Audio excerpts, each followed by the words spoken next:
De 2011 à 2021, c'est là qu'il va être ça va être un choc. Il va y avoir une baisse de 20 20 du taux d'affiliation catholique. C'est-à-dire qu'on est passé autour de 52-53 de 76 à 52 C'est-à-dire qu'on a perdu 20 points de pourcentage en l'espace de 10 ans, alors qu'on n'avait pas perdu 10 en l'espace de 50 ans.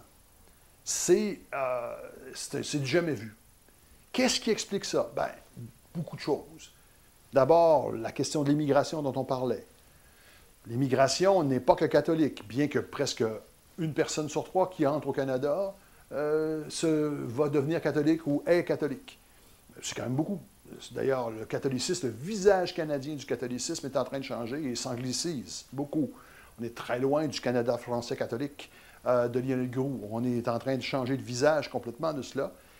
Et également, on va dire, même une partie de la théologie est beaucoup moins centrée sur les préoccupations qu'il pouvait y avoir dans les années 70-80. Et on est beaucoup plus proche d'un certain traditionnalisme dans l'Église, notamment canadienne-anglaise. Cette transformation de l'immigration, donc, a de l'importance, puisqu'il y a, même malgré qu'il y a une personne sur trois qui sont catholiques, il y en a 2 sur 3 qui ne le sont pas. Ce qui crée évidemment une transformation des mœurs.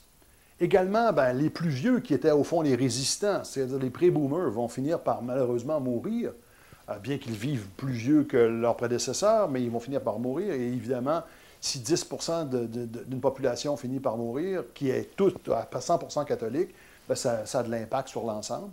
Et troisième point, bien évidemment, là, on assiste à l'arrivée, on va dire, en scène de nouveaux jeunes qui n'ont pas eu de socialisation religieuse.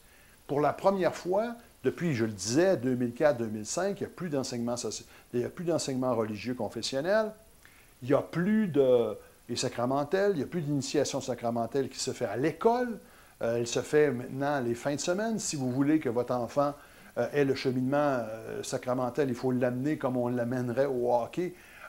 Pour l'école du Sunday School ou du Saturday School, c'est une autre paire de manches. Beaucoup de parents se demandent s'ils doivent y aller et plusieurs abdiquent. Plusieurs paroisses font des pieds et des mains pour attirer les jeunes, mais ont beaucoup de difficultés. Évidemment, dans cette transition, ça ne va pas aider. Ça ne va pas aider du tout. Ça va plutôt... ça ne va pas faciliter la transmission religieuse qui était plutôt automatique par l'école, ou du moins, sinon automatique, du moins plus facile ou rendu facile par l'école.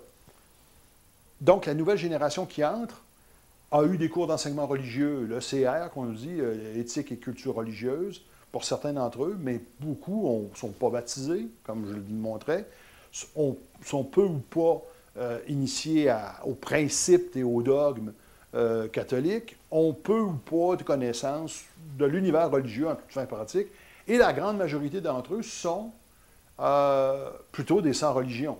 Et donc là, ça change le paysage. Ces 3 facteurs démographiques-là, que je viens de nommer, les plus vieux, l'immigration et les plus jeunes, expliquent une part importante de cette transformation de 75 qu'on avait, 72 excusez-moi les chiffres, je ne sais plus par cœur, mais c'est autour de 70 à 52-53 aujourd'hui, au dernier recensement. On ne parle pas ici d'un sondage, on parle du recensement.